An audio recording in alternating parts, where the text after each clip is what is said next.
Welcome to our channel. Today we how to subscribe to Stripe payment failed alerts in mobile apps step by step clearly. Navigate to the developers section in the left-hand menu.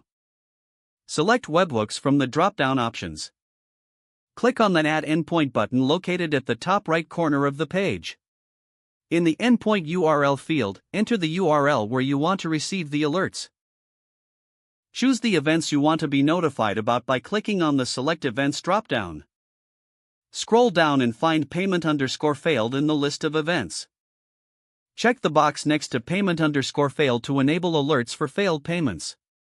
Once you've selected the event, scroll down and click the Add Endpoint button to save your settings.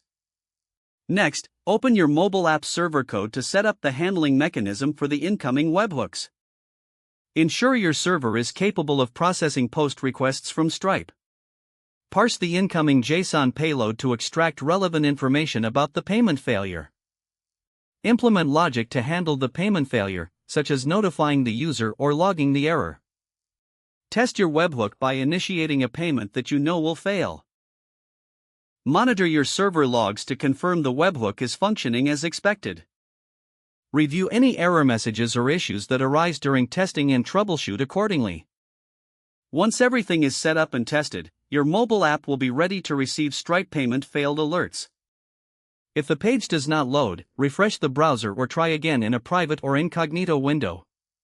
Make sure you are using the correct email address, then retype it carefully to avoid small typos. If your password is not accepted, use the reset option and create a new strong password you can remember. Check your spam folder for verification or security emails, then complete any requested confirmation steps. Enable two-factor authentication if available to improve account security and reduce unauthorized access risk.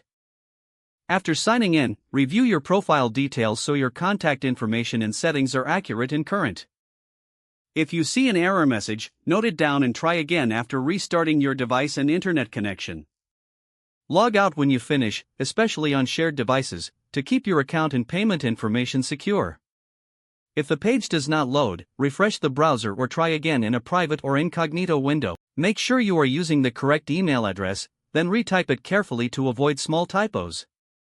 If your password is not accepted, use the reset option and create a new strong password you can remember.